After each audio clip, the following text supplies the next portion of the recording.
Hello everyone, मैं आशा करती हूँ आप सभी ठीक होंगे। मैं काजल धामी आप सभी का स्वागत करती हूँ।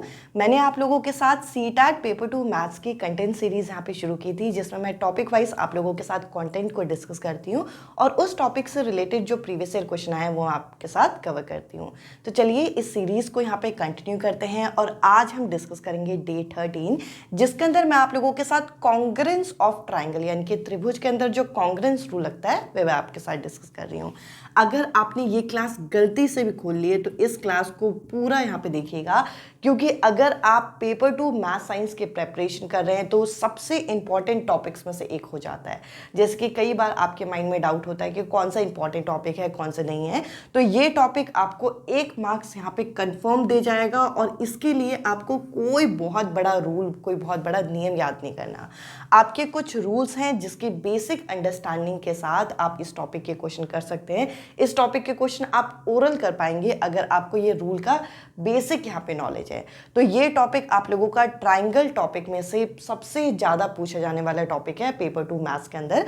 तो चलिए आज के इस सेशन को यहाँ पे शुरू करते हैं और इन 5 नियम को जल्दी से यहाँ पे डिस्कस करने के बाद इस टॉपिक के प्रीवियस ईयर क्वेश्चन को डिस्कस करते हैं।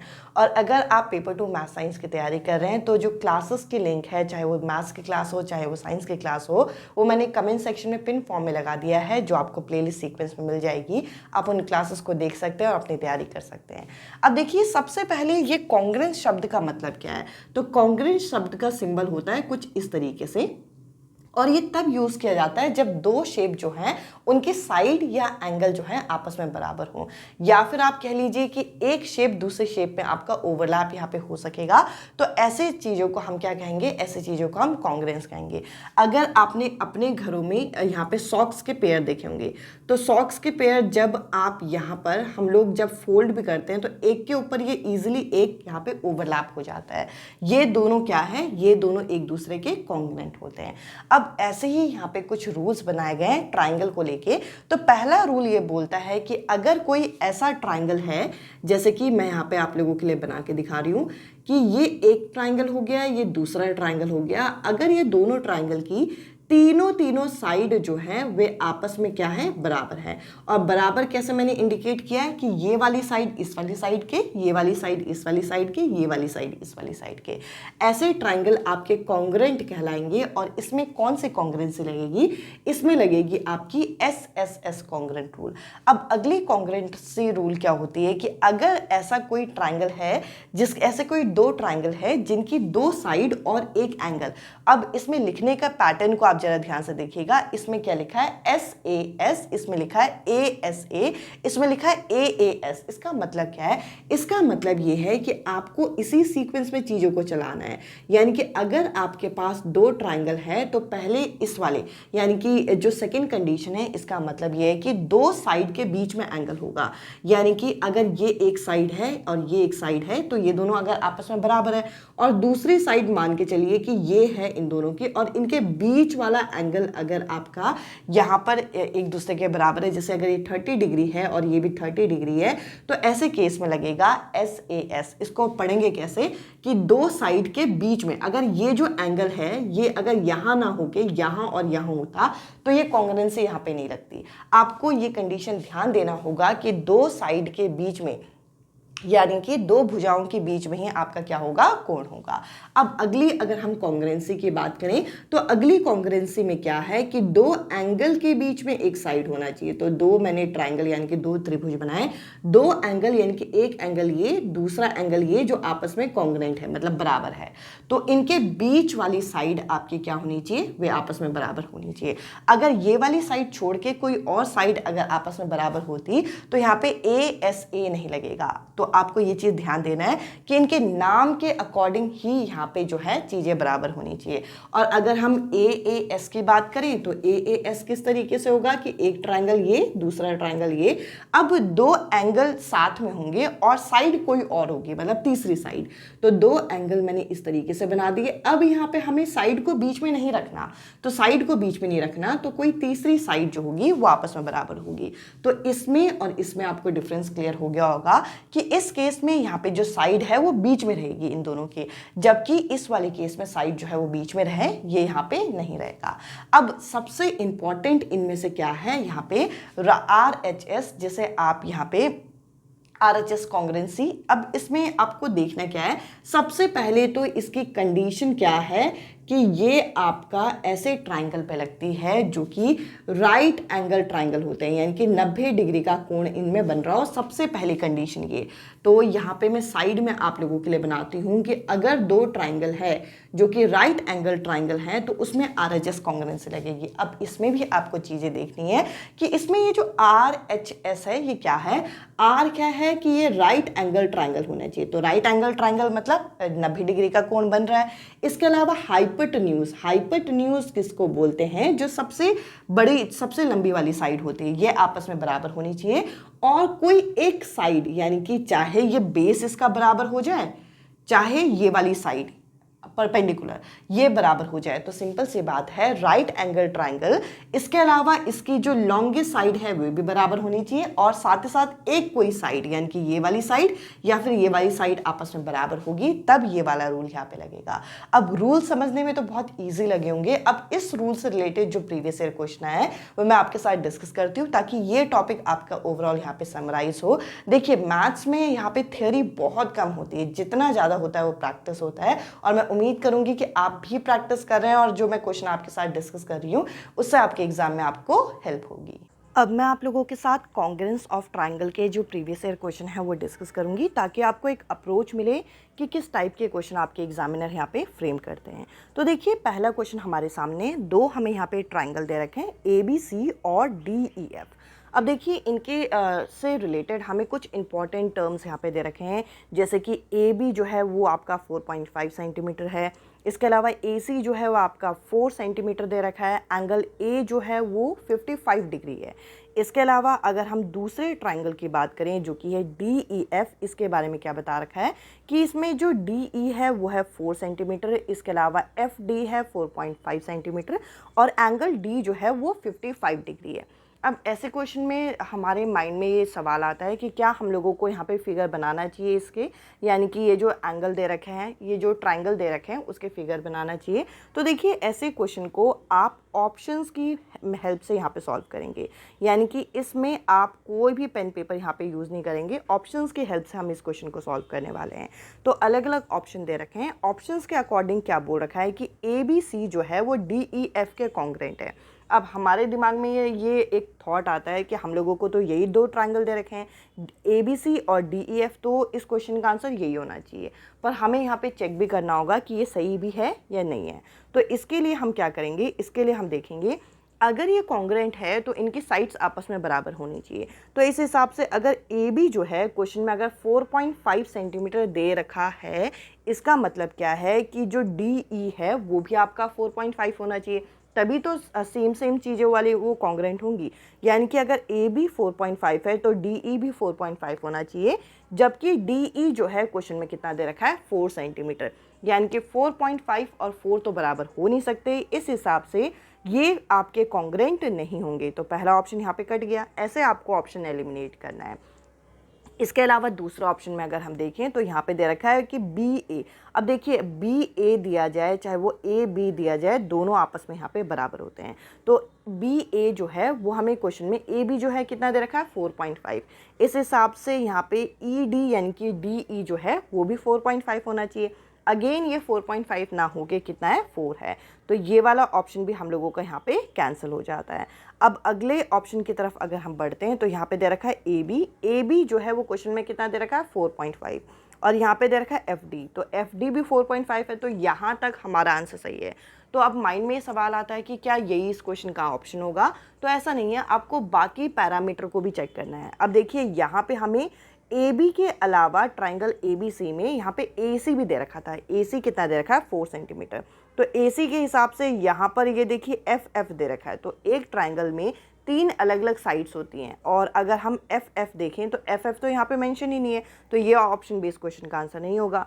अब लास्ट वाला ऑप्शन अगर हम इस क्वेश्चन का देखते हैं तो इसमें हमें क्या दे रखा है, यहाँ पे दे रखा है BA कितना है 4.5 है, और इसके रेस्पेक्टिव हमें क्या दे रखा है FD भी 4.5 है। इसके अलावा यहाँ पे हमें दे रखा है AC, जो कि क्वेश्चन में कितना है 4 सेंटीमीटर, और AC के यहाँ पे रेस्पेक्टिव ये क्या है DE है, वो भी आपका कितना है 4 सेंटीमीटर। इट मीन्स दो साइड यहाँ पे बराबर हैं, तो ये आपका कॉन्ग्रेंट होगा। तो इस हिसाब से इस क्वेश्चन का डी जो ऑप्शन है ये करेक्ट आंसर है। अब मैं आपके साथ नेक्स्ट क्वेश्चन यहाँ पे डिस्कस करती हूँ, जिसमें हम लोगों को क्या बोल रखा है कि एक ट्राइंगल है ABC और दूसरा ट्राइंगल है ADB। अब इसमें बोल रखा है कि एंगल B और एंगल C और एंगल D जो है वो 90 डिग्री के एंगल है। अब इस क्वेश्चन में एक फिगर हम लोगों को बनाने की रिक्वायरमेंट होगी, ताकि हम इसमें कॉन्ग्रेंसी बता सकें कि इनमें से कौन सा कॉन्ग्रेंसी होगा। अब इसके लिए मैंने दो फिगर यहाँ पे बना दिए। अब अगर मैं ट्राइंगल ABC लिखती हूँ तो एंगल C को आपको 90 डिग्री पे रखना होगा, क्योंकि 90 डिग्री गिवन है और हमने इस तरीके से लिख दिया। और दूसरा जो ट्राइंगल है उसके हिसाब से यहाँ पे हमें एंगल D को 90 डिग्री पे रखना होगा, तो एंगल D को मैंने यहाँ पे 90 डिग्री पे रख दिया। तो अगर ये एंगल D 90 डिग्री पे, तो ये हो गया A, ये हो गया B। अब इसमें आपको इतना पता चल रहा है ये 90 है, ये 90 है। इसके अलावा अगर ये AB है तो ये भी आपका AB है, तो ये दोनों एक दूसरे के इक्वल होंगे। इसके साथ साथ हम लोगों को यहाँ पे क्या दे रखा है कि जो BC है, यानी कि ये वाला जो साइड है वो आपका AD के बराबर है। तो यहाँ पे हमें ऐसा नहीं लग रहा कि एक RHS की कॉन्ग्रेंसी यहाँ पे प्रूफ हो रही है। RHS की कॉन्ग्रेंसी क्या बोलती है कि एक तो राइट एंगल होना चाहिए, एक हाइपोटेन्यूज यानी कि जो लॉन्गेस्ट साइड है वो बराबर होना चाहिए, और कोई एक साइड बराबर होनी चाहिए। तो इसमें ये वाली साइड इस वाली साइड के बराबर है। तो यहाँ पे ये जो एंगल ABD है ये आपका BAC के कॉन्ग्रेंट होगा RHS कॉन्ग्रेंसी से। आई होप ये क्वेश्चन आपको यहाँ पे क्लियर हुआ होगा। अब मैं आप लोगों के साथ नेक्स्ट क्वेश्चन यहाँ पे डिस्कस करती हूँ। नेक्स्ट क्वेश्चन में भी हम लोगों को यहाँ पे क्या बोल रखा है कि एक ट्राइंगल है ABC। तो मैं इस ट्राइंगल को यहाँ पे बनाती हूँ। ABC मैंने यहाँ पे इस तरीके से आप लोगों के लिए बना दिया। अब ABC में हम लोगों को बोल रखा है कि D एक ऐसा पॉइंट है जो कि आपका BC पे है, तो मैंने इस तरीके से बना दिया। अब इसके अलावा हम लोगों को बोल रखा है कि जो AD है ये परपेंडिकुलर मतलब 90 डिग्री का एंगल बना रहा होगा। इसके अलावा हम लोगों को एक और इन्फॉर्मेशन दे रखी है कि ये जो BD है वो आपका किसके बराबर है, इसके बराबर है। तो हमें यहाँ पे बताना है कि ये जो आपके दो ट्राइंगल बने ये किस तरीके से कॉन्ग्रेंसी यहाँ पे दिखाएंगे। तो देखिए यहाँ पे इनके बीच में 90 डिग्री हमें दिखता हुआ दिख रहा है, तो 90 डिग्री दिख के हम लोगों को लगेगा कि RHS कॉन्ग्रेंसी होगी और यही इस क्वेश्चन का आंसर होगा। तो हम लोगों को सबसे पहले डाउट में इस तरीके से नहीं रहना, हमें ये भी देखना है। देखिए RHS कॉन्ग्रेंसी का मतलब क्या होता है कि राइट एंगल हो, हाइपोटेन्यूज यानी कि जो लॉन्गेस्ट साइड हो ये भी आपस में बराबर होनी चाहिए। तो देखिए लॉन्गेस्ट साइड जो है वो आपस में बराबर है या नहीं है ये हमें देखना है। और क्वेश्चन में हमें कुछ भी ऐसी इन्फॉर्मेशन नहीं दे रखी कि ये बराबर है, पर अगर हम यहाँ पे गौर करें तो एक ट्राइंगल हो गया ये और दूसरा ट्राइंगल हो गया ये, इतना तो हमें ये चीज़ क्लियर हो रहा है, जिसमें AD जो है वो दोनों में कॉमन है। तो AD अगर दोनों में कॉमन है तो हम लोगों को इतना यहाँ पे दिख रहा है कि इसके अंदर यहाँ पे दोनों ट्राइंगल में दो साइड और एक एंगल जो है आपस में क्या है वो आपके बराबर है।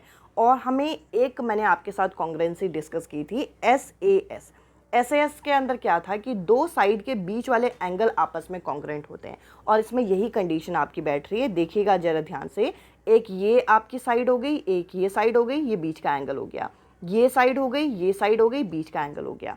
तो हम यहाँ पे कहेंगे कि यहाँ पे RHS कॉन्ग्रेंसी नहीं है। क्यों नहीं है? RHS कॉन्ग्रेंसी होने के लिए AB जो है वो आपका AC के बराबर होना चाहिए। एक डाउट हमारा ये बन रहा है कि हमें ये पता चल गया कि SAS कॉन्ग्रेंसी यहाँ पे हो सकती है, पर इसके भी दो ऑप्शन दे रखे हैं, ऑप्शन C और ऑप्शन D। तो हमें ये चेक करना होगा कि इसमें से कौन सा यहाँ पे करेक्ट आंसर है। तो लास्ट से हम स्टार्ट करते हैं। तो देखिए AB जो है वो आपका यहाँ पे क्या बोल रखा है कि DA के बराबर होगा। तो देखिए AB ये वाला ट्राइंगल का हो गया और DA, अब अगर हम देखें तो देखिए दो ट्राइंगल है, एक ट्राइंगल ये और एक ट्राइंगल ये। तो सिंपल सी बात है कि AD जो है वो तो दोनों में कॉमन है, तो AD किसी और के बराबर कैसे हो सकता है? AD तो खुद के बराबर होगा। तो यहाँ पर ये वाला जो सीक्वेंस है ये गलत दे रखा है। मेरा कहने का मतलब क्या है कि अगर दो ट्राइंगल में एक साइड यहाँ पे कॉमन है तो AD जो है सिंपल सी बात है दूसरे ट्राइंगल के भी AD के ही बराबर होगा। तो AD जो है AB के बराबर नहीं हो सकता, तो हमें C ऑप्शन की तरफ जाना होगा। इस क्वेश्चन का C जो ऑप्शन है ये करेक्ट आंसर है। अब मैं आपके साथ नेक्स्ट क्वेश्चन यहाँ पे शेयर करती हूँ, जिसमें हमें ABC ट्राइंगल जो है वो DEF दो अलग अलग ट्राइंगल हमें दे रखे हैं, जिसमें बोल रखा है कि AB जो है वो आपका डी ई के बराबर है, ए सी जो है आपका ई एफ के बराबर है और बी सी जो है वो एफ डी के बराबर है। तो हमें बताना है कि इनमें से कौन सा ऑप्शन यहाँ पे सही है। तो ऑप्शंस के अकॉर्डिंग इस क्वेश्चन को यहाँ पे सॉल्व करेंगे। तो पहले ऑप्शन में हमें यहाँ पे दे रखा है यहाँ पे डी ई। तो देखिए डी ई क्वेश्चन के अकॉर्डिंग किसके बराबर है, ए बी के। तो डी ई ए बी के बराबर है, ये यहाँ पे करेक्ट हो गया। इसके अलावा आगे हमें क्या दे रखा है, आगे हम लोगों को इस क्वेश्चन में दे रखा है कि ई एफ। तो देखिए ई एफ जो है किसके बराबर है, ई एफ ए सी के बराबर है। तो ई एफ अगर यहाँ पे है तो यहाँ पे ए सी होना चाहिए था। तो ई एफ यहाँ पे है, यहाँ पे हमें क्या दे रखा है, बी सी दे रखा है, जबकि क्वेश्चन के अकॉर्डिंग ए सी होना चाहिए था। यहाँ पे ये ऑप्शन इस तरीके से इनकरेक्ट हो जाता है। इसके अलावा अगर हम आगे बढ़ते हैं तो आगे हमें दे रखा है डी ई। तो देखिए डी ई किसके बराबर है, अभी मैंने बताया था ये आपका ए बी के बराबर है। ए बी के बराबर हो चाहे बी ए के बराबर हो, दोनों करेक्ट है। इसके अलावा ई एफ जो है वो किसके बराबर है, ई एफ जो है वो ए सी के बराबर है और ई एफ और ए सी यहाँ पे हमें दे रखे हैं, तो ये भी यहाँ पे सही हो जाता है। लास्ट हमें दे रखा है यहाँ पे एफ डी। एफ डी यानी कि एफ डी या डी एफ ये चलेगा। एफ डी किसके बराबर है, बी सी के, और एफ डी आपका बी सी के बराबर दे रखा है। मीन्स यही इस क्वेश्चन का करेक्ट आंसर होगा, क्योंकि तीनों कॉम्बिनेशन जो है सही जगह पे है। अब अगले दो ऑप्शन को भी चेक कर लेते हैं ताकि हम लोगों के कॉन्सेप्ट और अच्छे से स्ट्रॉन्ग हो। तो देखिए यहाँ पे डी ई जो है वो किसके बराबर दे रखा है, सी ए के, जबकि डी ई जो है वो किसके बराबर है, ए बी के बराबर है। यानी कि बी ए हो सकता है या ए बी हो सकता है, पर ए सी तो बिल्कुल नहीं हो सकता है। तो ये ऑप्शन इस क्वेश्चन का आंसर नहीं होगा। इसके अलावा लास्ट ऑप्शन है कि डी ई जो है वो किसके बराबर है, बी सी के। जैसे कि मैंने कहा कि डी ई जो है वो ए बी के बराबर दे रखा है, तो ए बी की जगह बी ए हो सकता है पर बी सी नहीं हो सकता। तो ये ऑप्शन भी इस क्वेश्चन का आंसर नहीं होगा। इस क्वेश्चन का जो करेक्ट आंसर है वो है आपका बी ऑप्शन। इसके अलावा नेक्स्ट क्वेश्चन अब मैं आप लोगों के साथ यहाँ पे डिस्कस करती हूँ, जिसमें अगेन हम लोगों को दो अलग अलग ट्राइंगल दे रखा है, ए बी सी और डी ई एफ। और हमें फिर से इसमें दिख रहा है कि एक एंगल यहाँ पे एंगल ए बी सी में और डी ई एफ में एफ जो है आपको 90 डिग्री दे रखा है। तो ज़रा हम बना देते हैं। पहला वाला ट्राइंगल मैंने यहाँ ऊपर बनाया है, दूसरा वाला ट्राइंगल मैंने यहाँ नीचे इस तरीके से बनाया है। पहले वाले ट्राइंगल में एंगल ए को 90 डिग्री दे रखा है, इसलिए मैंने इस तरीके से मेंशन कर दिया, ये हो गया बी, ये हो गया सी। और दूसरे वाले ट्राइंगल में मुझे यहाँ पे दे रखा है कि एंगल जो एफ है वो आपका 90 डिग्री है। तो एफ अगर ये होगा तो यहाँ पे डी ई एफ हमने इस तरीके से मेंशन कर दिया। अब अगर हम क्वेश्चन के अकॉर्डिंग देखें तो ए सी जो है वो 7 सेंटीमीटर है और ई एफ जो है वो 7 सेंटीमीटर है। तो ए सी किसके बराबर है, ए सी हमारा बराबर है ई एफ के, तो हमने इस तरीके से मेंशन कर दिया। इसके अलावा हम लोगों को क्वेश्चन में दे रखा है ए बी जो है वो 5 सेंटीमीटर है और एफ डी भी 5 सेंटीमीटर है। ए बी अगर 5 सेंटीमीटर है और एफ डी हमें 5 सेंटीमीटर दे रखा है, तो एफ डी का है, एफ डी हो जाएगा हमारा ये वाली साइड। तो देखिए यहाँ पे हम लोगों को बहुत डाउट ये उठता है कि अगर कभी भी 90 डिग्री दे रखा है तो हम RHS की तरफ जाते हैं, तो इसमें RHS कॉन्ग्रुएंसी नहीं होगी। मैंने पहले ही काट दिया। क्यों काटा, क्योंकि RHS कॉन्ग्रुएंसी में एक आपका हाइपोटेन्यूज यानी कि जो लॉन्गेस्ट साइड है वे आपका बराबर होना चाहिए, बट अकॉर्डिंग टू क्वेश्चन इसमें हाइपोटेन्यूज यानी कि जो लॉन्गेस्ट साइड है वे बराबर नहीं दे रखी है। इसका मतलब क्या है कि RHS कॉन्ग्रुएंसी यहाँ पे होगी नहीं, और वही वाला पैटर्न आपका बन गया कि दो साइड के बीच में एक एंगल दे रखा है। दोनों ही फिगर में देखिए दो साइड यानी कि ये हो गई साइड, ये हो गई साइड, इनके बीच में एंगल दे रखा है। और दो साइड के बीच में अगर एंगल दे रखा होता है तो उसे SAS कॉन्ग्रुएंसी बोलते हैं। अब यहाँ पे फिर से वही सवाल कि कौन सा ऑप्शन करेक्ट होगा। तो देखिए ऑप्शन को अगर हम यहाँ पे गौर करते हैं तो हमें यहाँ पे दे रखा है AB जो है वो आपका ED के बराबर है। तो AB अगर आपका ED के बराबर है तो ज़रा मैच कर लीजिए कि AB ये रहा और ED ये रहा, ये तो आपस में बराबर है ही नहीं। यहाँ पे मैंने 3 लाइन बना रखी जबकि ED में कोई 3 लाइन नहीं बना रखी, तो ये तो यहाँ पे हो गया गलत। बट अगर मैं डी ऑप्शन में जाऊँ तो AB किसके बराबर दे रखा है, FD के। तो देखिए AB में भी मैंने 3 लाइन बना रखी है, FD में भी मैंने 3 लाइन बना रखी है।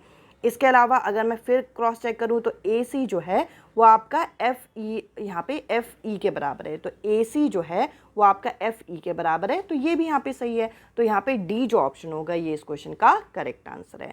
तो इस तरीके से आपको चीज़ों को यहाँ पे मैच करना है।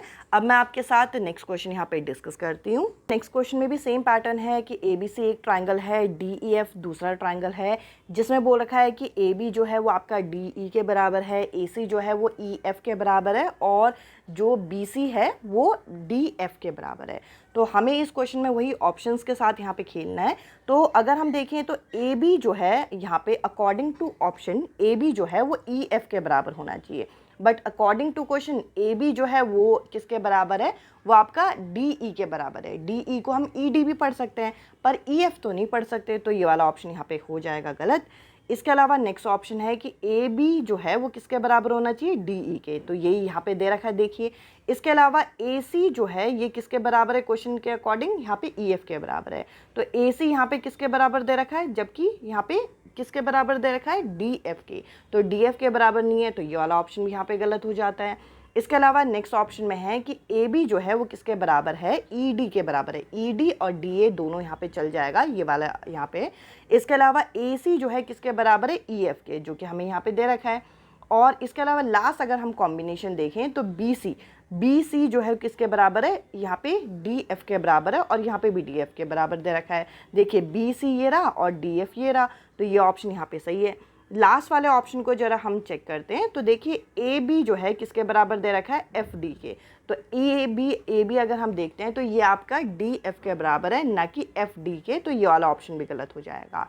तो ऐसे आपको फटाफट इन क्वेश्चंस को सॉल्व करना आना चाहिए, कॉन्ग्रुएंसी रूल अच्छे से पता होना चाहिए और आप इजीली इस टाइप के क्वेश्चन को यहाँ पे कर पाएंगे। तो देखिए आज के इस सेशन का लास्ट क्वेश्चन है, आपको यहाँ पे बताना है कि अगर ये दोनों ट्राइंगल कॉन्ग्रुएंट होंगे तो कौन सा ऑप्शन यहाँ पे सही होगा। ऑप्शंस को कैसे डिकोड करते हैं मैंने अभी आपको बताया है, इसके अकॉर्डिंग लास्ट क्वेश्चन के आंसर को आपको यहाँ पे बताना है कि इस क्वेश्चन का आंसर क्या होगा। आज के सेशन में इतना ही, अब मैं आपसे मिलती हूँ अगले सेशन में अगले टॉपिक के साथ। Bye bye, take care.